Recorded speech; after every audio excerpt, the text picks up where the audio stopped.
Hi ಎಲ್ಲರಿಗೂ ನಮಸ್ಕಾರ. ಪ್ರೇಮ ಕಾವ್ಯ ಧಾರಾವಾಹಿ ಏನಾಗ್ತಿದೆ ಅಂತ ನೋಡ್ಕೊಂಡು ಬರೋಣ ಬನ್ನಿ. ಪ್ರೇಮಗೆ ಪ್ರೊಫೆಸರ್ ಒಂದು ರಿಸರ್ಚ್ ಪೇಪರ್ನ ಕೊಟ್ಟಿರ್ತಾರೆ, ಬೆಳಗ್ಗೆ ಅಷ್ಟೊತ್ತಿಗೆ ಕೊಡಬೇಕು ಅಂತ. ಅವಳು ಪಾಪ ರಾತ್ರಿ ಎಲ್ಲ ಕಷ್ಟಪಟ್ಟು ಮಾಡ್ಕೊಂಡು ಬಂದಿರ್ಬೇಕಾರೆ ಆ ಪ್ರೊಫೆಸರ್ ಬೇಕು ಬೇಕು ಅಂತ ಹೇಳಿಬಿಟ್ಟು ಇದನ್ನು ರಿಜೆಕ್ಟ್ ಮಾಡ್ತಾರೆ. ಏನಿದು ತಪ್ಪನೆ ಬರೆದಿದ್ಯಾ, ರಾಂಗ್ ಆಗಿದೆ ಅಂತ ಹೇಳ್ತಾರೆ. ಆಗ ಕಾವ್ಯ, ಸರ್ ಏನು ತಪ್ಪಾಗಿದೆ ಅಂತ ದಯವಿಟ್ಟು ಹೇಳಿ, ನಾನು ಅದನ್ನು ಸರಿ ಮಾಡ್ತೀನಿ ಅಂತ ಕೂಗಾಡ್ತಿರ್ತಾಳೆ. ಅದನ್ನೆಲ್ಲ ಕೂಡ ಸ್ಟೂಡೆಂಟ್ ನೋಡ್ತಿರ್ತಾರೆ. ಆಗ ಬೈದು ಕಳಿಸ್ತಾನೆ. ಏನು ಅಂತ ನಿನಗೆ ಗೊತ್ತಾಗ್ತಿಲ್ಲ ಕಾವ್ಯ, ನಿನಗೆ ಗೋಲ್ಡ್ ಮೆಡಲಿಸ್ಟ್, ನಿನಗೆ ಎಲ್ಲ ಗೊತ್ತಾಗುತ್ತೆ, ಸ್ವಲ್ಪ ನನ್ನ ಜೊತೆ ಅಡ್ಜಸ್ಟ್ ಮಾಡ್ಕೊ ಅಂತ ಹೇಳ್ತಾರೆ. ಸರ್ ಏನು ಮಾತಾಡ್ತಿದ್ರ, ಸ್ವಲ್ಪ ಮೈ ಮೇಲೆ ಪ್ರಜ್ಞೆ ಇಟ್ಕೊಂಡು ಮಾತಾಡಿ. ನೀನು ನನ್ನ ಜೊತೆ ಅಡ್ಜಸ್ಟ್ ಆಗಲಿಲ್ಲ ಅಂದರೆ ನಾನೇ ಫೈಲ್ನ ರಿಜೆಕ್ಟ್ ಮಾಡ್ತಿದ್ದೀನಿ, ಅದೇ ನೀನು ಇಲ್ಲಿ ಓದ್ತೀಯೋ ಓದು ಅಂತ ಹೇಳಿಬಿಟ್ಟು ಪ್ರೊಫೆಸರ್ ಅಲ್ಲಿಂದ ಹೊರಟೋಗ್ತಾರೆ. ಅದನ್ನು ಮಹಾದೇವ ಕೇಳಿಸ್ಕೊತಾ ಇರ್ತಾನೆ.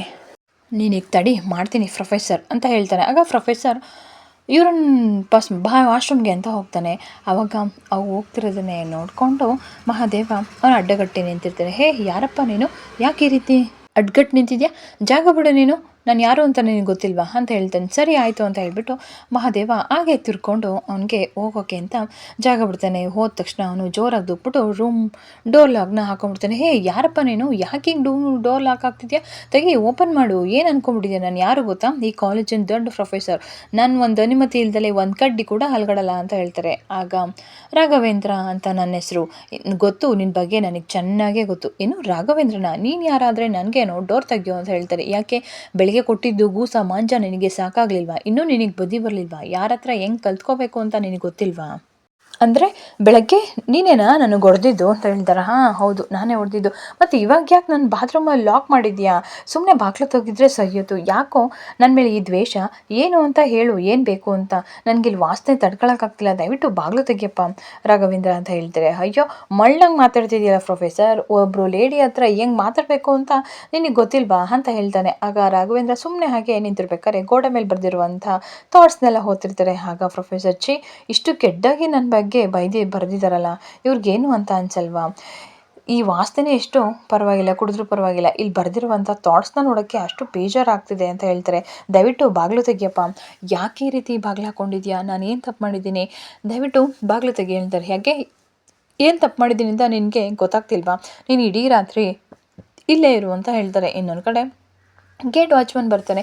ಯಾಕೆ ಸರ್ ಏನಾಯಿತು ಅಂತ ಕೇಳಿದಾಗ, ನಾನು ಪ್ಲಂಬಿಂಗ್ನವರು ಪೈಪ್ ಸರಿ ಮಾಡೋಕ್ಕೆ ಅಂತ ಬಂದಿದ್ದೆ ಸರ್, ತುಂಬ ಕಟ್ಕೊಂಡ್ಬಿಟ್ಟಿದ್ದೆ ವಾಶ್ರೂಮ್ ಎಲ್ಲ, ಸೊ ಹಂಗಾಗಿ ಸರಿ ಮಾಡಿದ್ದೀನಿ, ಇವತ್ತು ನೈಟು ಯಾರು ಕೂಡ ವಾಶ್ರೂಮ್ಗೆ ಹೋಗ್ದಂಗೆ ನೋಡ್ಕೊಳ್ಳಿ ಅಂತ ಹೇಳ್ತಾರೆ. ಸರಿ ಸರ್, ಬೆಳಗ್ಗೆವರೆಗೂ ಯಾರು ಹೋಗ್ದಂಗೆ ನೋಡ್ಕೊತೀನಿ ಬಿಡಿ ಅಂತ ಹೇಳ್ಬಿಟ್ಟು ಆ ಪ್ರೊಫೆಸರ್ನ ಅಲ್ಲೇ ಕೂಡಾಕ್ಬಿಟ್ಟು ಮಹಾದೇವ ಹೋಗ್ತಾನೆ. ಬೆಳಗ್ಗೆ ಯಾರೋ ವಾಶ್ರೂಮ್ಗೆ ಬಂದಾಗ ಡೋರ್ ತೆಗೆದು ನೋಡ್ತಾರೆ, ಅವ್ರು ನೋಡಿದ್ರೆ ಅಲ್ಲಿ ಲಾಕ್ ಆಗಿರ್ತಾರೆ.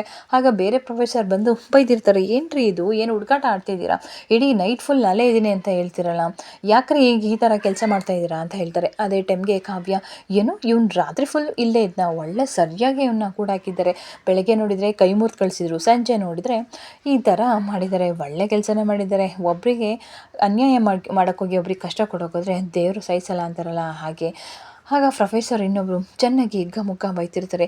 ಏನ್ರಿ ನೀವು, ಯಾರಿಗೆ ಏನು ಅನ್ಯಾಯ ಮಾಡಿದ್ದೀರಿ, ನಿಮ್ಗೆ ಈ ರೀತಿ ಕಾಟ ಕೊಡ್ತಾಯಿದ್ದೀರಲ್ಲ, ಯಾರ್ರೀ ಅವರು ಅಂತ ಕೇಳ್ತಾರೆ.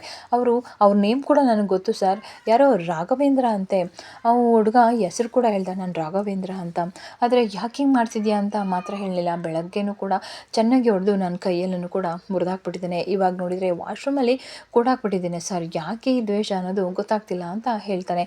ಆಗ ಮಹಾದೇವಂಗೆ, ಪರವಾಗಿಲ್ವೇ, ನನ್ನ ಹೆಸರನ್ನು ಕೂಡ ಚೆನ್ನಾಗೇ ನೆನ್ಪಿಟ್ಕೊಂಡಿದ್ದೀನಿ, ಇಡೀ ರಾತ್ರಿ ಅಲ್ಲೇ ಇದ್ದರೂ ಕೂಡ ಇನ್ನೂ ಅವನಿಗೆ ಬುದ್ಧಿ ಬಂದಿಲ್ಲ, ಸರಿಯಾಗಿ ಮಾಡ್ತೀನಿ ತಡಿ ಅಂತ ಮಹಾದೇವ ಅನ್ಕೋತಿರ್ತಾನೆ.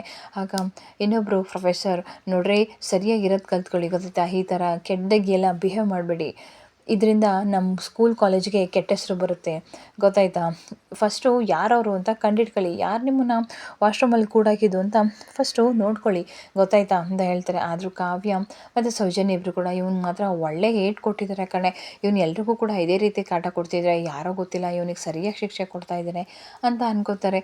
ಇನ್ನೊಂದು ಕಡೆ ಪ್ರೇಮಗೆ ಫಸ್ಟ್ ನೈಟ್ಗೆ ಅಂತ ಅರೇಂಜ್ ಮಾಡಿರ್ತಾರೆ.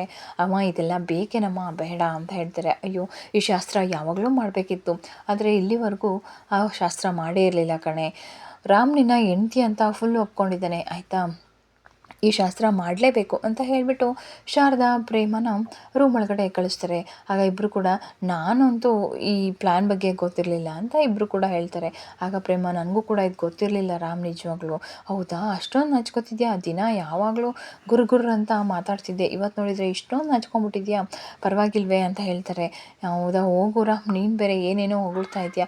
ಅಲ್ಲ ಕಣೇ ಪ್ರೇಮ ಇರೋದನ್ನೇ ಹೇಳ್ತಿರೋದು ಅಂತ ಹೇಳಿಬಿಟ್ಟು ಹಾಲನ್ನ ಇಸ್ಕೊಂಡು ಆ ಕಡೆ ಹೇಳ್ತಾರೆ. ಆಗ ರಾಮ್ ಒಂದು ಮಾತು ಕೊಡ್ತಾನೆ ಪ್ರೇಮಗೆ, ಇವತ್ತು ಹೇಳ್ತಿದ್ದೀನಿ ಕೇಳ್ಕೊ ಪ್ರೇಮ, ಕಷ್ಟಗಳೆಲ್ಲ ನನಗೆ ಇರಲಿ, ಸುಖ ಏನಿದ್ರು ನಿನಗೆ ಇರಲಿ ಅಂತ ಹೇಳ್ತಾರೆ. ಆಗ ಪ್ರೇಮ ಇಲ್ಲ ರಾಮ್ ಕಷ್ಟಗಳೆಲ್ಲ ನನಗೆ ಇರಲಿ, ಸುಖ ನಿನಗಿರಲಿ ಅಂತ ಹೇಳ್ತಾರೆ.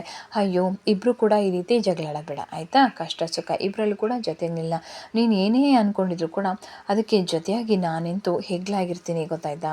ಏನೋ ಯಾವಾಗಲೂ ಒಳ್ಳೆ ರೌಡಿ ಥರ ಕುಸ್ತಿ ಹೊಡಿತಾ ಇದೆ, ಇವತ್ತು ಹಿಂಗೆ ನಿಂತಿದ್ದೆ, ಏನೋ ನಾನು ರೌಡಿನಾ ಅಂತ ಹೇಳಿಬಿಟ್ಟು ಕೂಗಾಡ್ತಿರ್ತಾಳೆ. ಇಲ್ಲ ನೀನು ನನ್ನ ಮುದ್ದು ಬಂಗಾರಿ ಅಂತ ಹೇಳಿಬಿಟ್ಟು ಹಾಗೆ ಒಂದು ಡ್ಯೂಯಟ್ ಸಾಂಗ್ ಕೂಡ ಇಬ್ಬರು ಕೂಡ ಹಾಡ್ತಿರ್ತಾರೆ. ಇಬ್ಬರು ಕೂಡ ಅವರ ಶಾಸ್ತ್ರದಲ್ಲಿ ಬ್ಯುಸಿಯಾಗಿರ್ತಾರೆ. ಇನ್ನೊಂದು ಕಡೆ ಸತ್ಯನಾರಾಯಣ ಅವ್ರ ಕೋಪ ಕಮ್ಮಿ ಮಾಡಬೇಕು ಅಂತ ಹೇಳಿಬಿಟ್ಟು ಪ್ರೇಮ ಅಡುಗೆ ಕೂಡ ಮಾಡಿರ್ತಾಳೆ.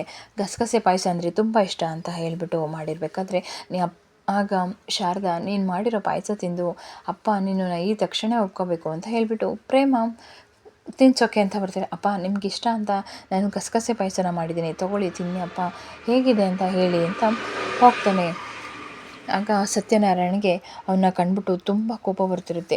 ನಿನ್ಗೆ ಎಷ್ಟು ಧೈರ್ಯ, ನನಗೆ ನಿನ್ನ ಮುಖ ಕೂಡ ನೋಡೋಕ್ಕೂ ನನಗೆ ಇಷ್ಟ ಇಲ್ಲ, ಅಂಥದ್ರಲ್ಲಿ ನೀನು ಇದು ತೊಗೊಬಂದಿದ್ಯಾ ಅಂತ ಹೇಳ್ಬಿಟ್ಟು ಪಟಾರ ಅಂತ ಜೋರಾಗಿ ಚೆಲ್ಬಿಡ್ತೀರ. ಅಪ್ಪ ಏನು ಮಾಡ್ತಿದ್ದೀರಾ? ಹೌದು ನಾನೇನು ನಿಮ್ಮ ಅಮ್ಮನ ಮಕ್ಕ ನೋಡ್ಕೊಂಡು ಮನೆ ಒಳಗೆ ಇರಕ್ಕೆ ಬಿಟ್ಟಿದ್ದೀನಿ ಅಷ್ಟೇ, ಅದು ಬಿಟ್ಟು ನೀನು ನಾನು ಹಿಂದೆ ಮುಂದೆ ಸುಳಿಯೋದಾಗಲಿ ಮಾಡೋಕ್ಕೊಡ್ದು ಅಂತ ಹೇಳ್ತಾನೆ.